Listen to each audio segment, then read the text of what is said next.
Salut à tous, j'espère que vous allez bien, je suis très contente de vous retrouver aujourd'hui avec une nouvelle vidéo. J'avais envie de recenser tous les DIY que j'ai pu faire sur ma chaîne pour aider à l'organisation et au rangement du bureau. Comme cette année je n'ai pas fait de vidéo back to school, j'avais quand même envie de faire une vidéo où je vous parle de DIY pour ranger votre bureau. Donc peut-être que vous avez vu tout ce qu'il y a sur ma chaîne, mais ça pourra aussi servir pour les nouveaux arrivants. Donc j'ai essayé de bien organiser la vidéo pour que ça soit le plus agréable possible. Et il y aura bien sûr des inserts des DIY précédents que j'ai réalisés, que j'ai rangés par catégorie. Une des premières choses qu'il faut ranger en général quand on a un bureau, c'est les feutres, les crayons, les stylos, et pour cela j'ai créé différents rangements. Donc il y a tout d'abord le pot à crayon tout simple basique que j'ai fait en carton en version octogonale pour changer un petit peu.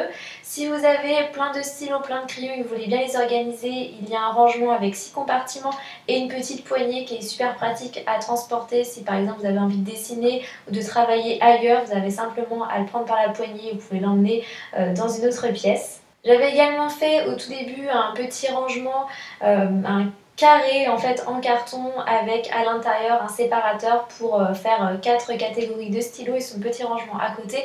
Et tout ce que je vous présente, vous pouvez bien sûr le transformer pour ranger du maquillage par exemple. Et personnellement, le rangement moi que j'ai adopté, c'est celui-ci. Donc c'était un DIY que j'ai fait il n'y a pas très longtemps.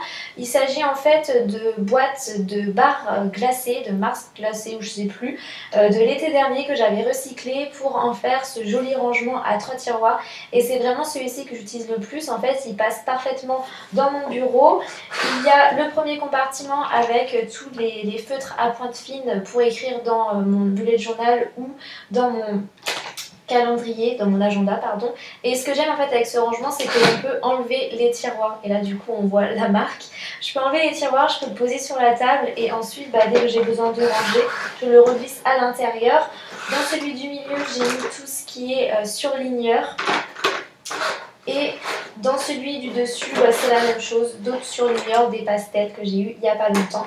Et vraiment c'est mon préféré. Ça peut être bien également quand vous avez des feutres à alcool que vous devez garder à l'horizontale, ça peut être un rangement super pratique. Ensuite, on a souvent des livres ou des cahiers, des carnets à ranger et j'ai des porte-revues en carton qui sont idéales pour ça. Moi, j'y mets soit mes livres, soit mes cahiers. Je trouve que c'est pas mal adapté. Vous pouvez même également y ranger des revues. Donc j'ai fait 2 tutos sur ma chaîne. Un il n'y a pas très longtemps qui est un petit peu plus travaillé avec du carton que j'ai acheté.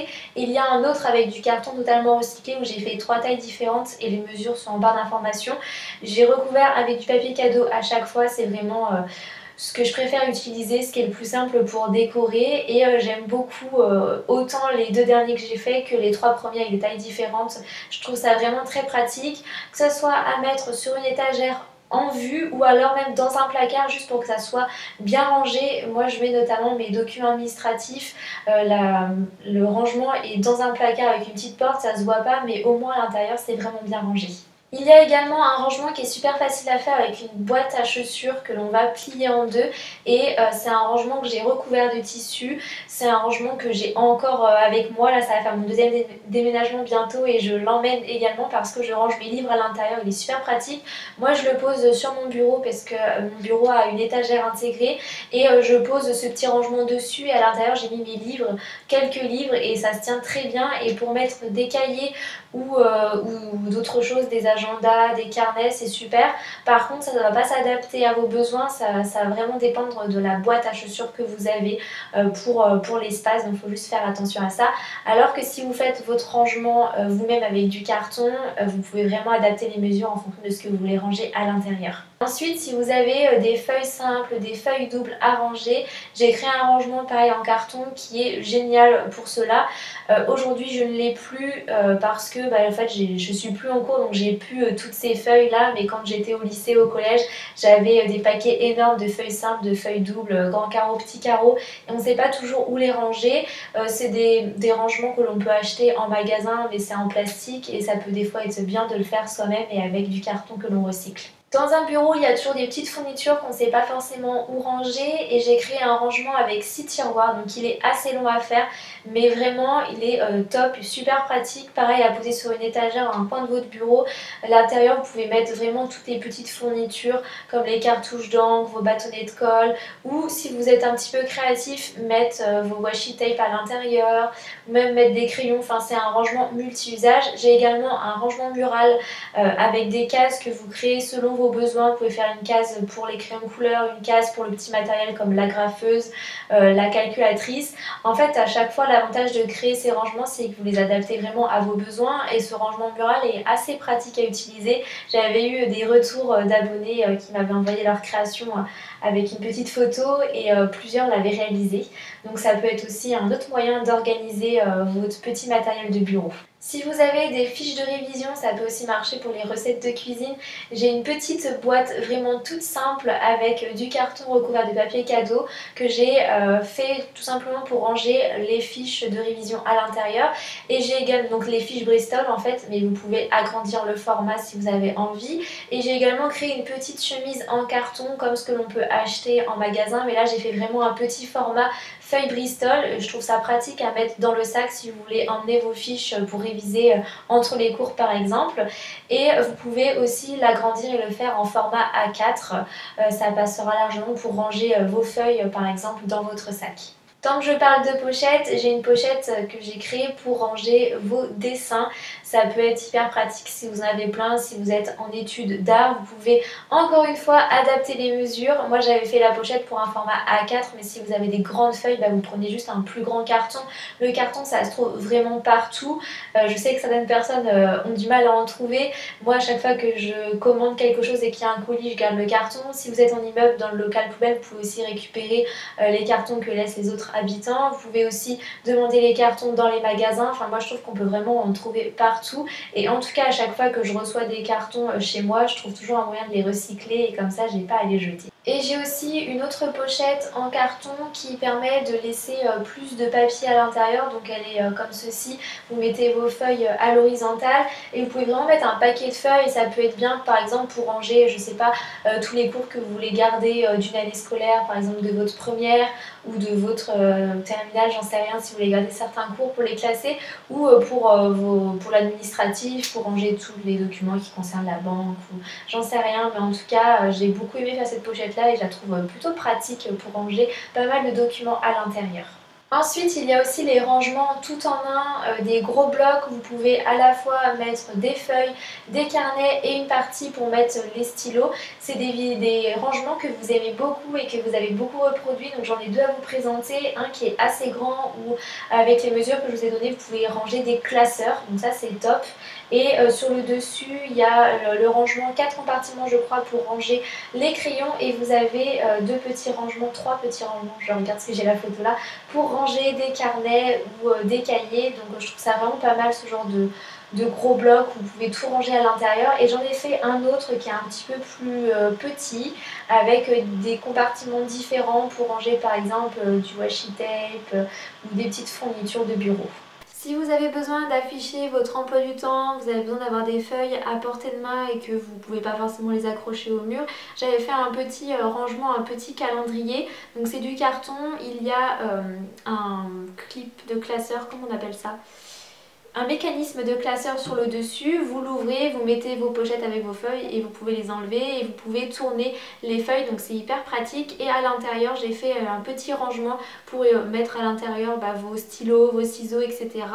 On peut également faire ce système avec un classeur que l'on retourne, mais il n'y aura pas forcément du coup à l'intérieur le petit compartiment qui se glisse pour y ranger vos fournitures. Pour être organisé, on a aussi besoin d'avoir un agenda, des carnets, d'avoir un planeur et j'ai fait plusieurs vidéos sur le sujet.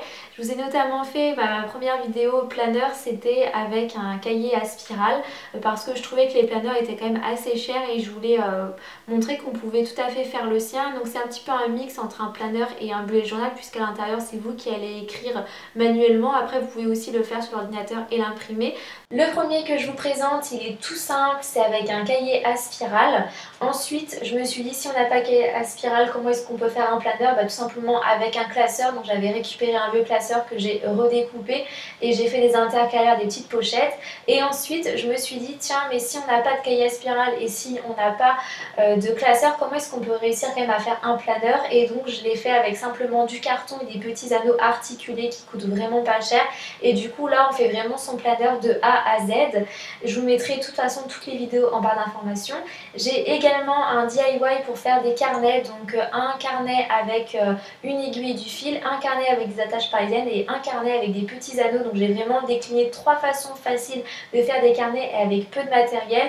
Je trouve ça top de créer sa papeterie soi-même parce que c'est totalement à votre image, adapté à vos besoins. Vous pouvez mettre le nombre de pages que vous voulez, faire le format que vous souhaitez et je trouve ça vraiment sympa. J'ai également créé un vrai trieur avec je crois 6 intercalaires. C'est vraiment un projet que j'avais très envie de faire. Je me suis beaucoup creusé la tête pour celui-ci en me demandant comment est-ce que je pouvais faire ça et que ça soit assez abordable. Et au final au niveau du matériel il n'y a pas grand chose, il vous faut juste des feuilles un petit peu cartonnées. Moi j'avais pris les grands blocs de chez Action, également du feuille adhésif pour rendre les feuilles plus rigides et qu'elles soient résistantes, et ensuite des attaches parisiennes et un petit élastique, et c'est que de l'assemblage avec du scotch adhésif double face pour coller les feuilles entre elles.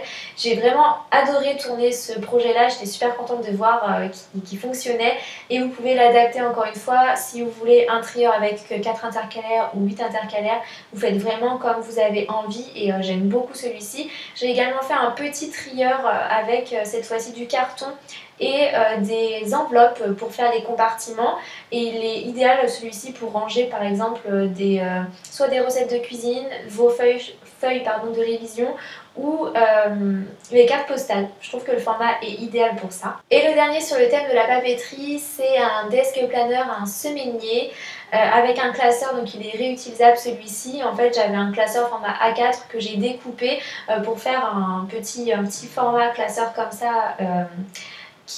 J'ai perdu mes mots parce que j'ai reçu un message en même temps. Et du coup vous venez, en fait c'est un classeur qui est juste coupé, qui est raccourci, du coup vous créez des petites feuilles, vous découpez des feuilles en deux, vous les mettez à l'intérieur et vous mettez lundi à dimanche, et comme ça vous sert vraiment de semainier. Vous pouvez laisser votre classeur ouvert ou le fermer et le ranger, et ça peut être pratique pour s'organiser.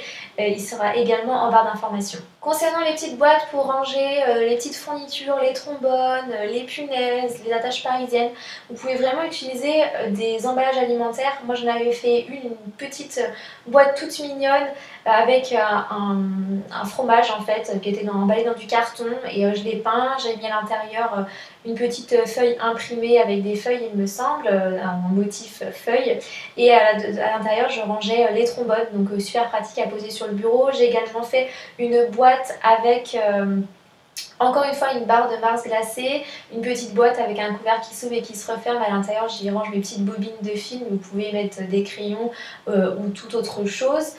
Qu'est-ce que j'ai fait d'autre comme petit rangement comme ça?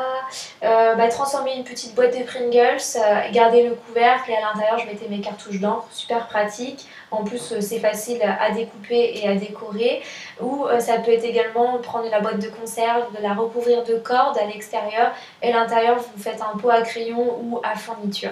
Voilà, je pense que j'ai vraiment fait le tour de tous les DIY qui peuvent vous servir pour organiser votre bureau ou votre maison. J'ai également créé des petits rangements avec à l'intérieur du tissu et à l'extérieur de la corde. Et donc ça c'est fait avec juste du carton que j'ai assemblé pour faire une boîte. Donc il y a vraiment plein de possibilités à faire avec du carton. Et voilà, j'espère que cette vidéo n'aura pas été trop longue, et j'avais vraiment envie de recenser un petit peu tous les DIY qui peuvent vous être utiles pour vous organiser. En barre d'informations, n'hésitez pas à dire comment vous organisez votre bureau, à donner vos petites astuces, ça me ferait plaisir de les voir. Moi je vous fais plein de gros bisous et je vous dis à très bientôt dans une prochaine vidéo.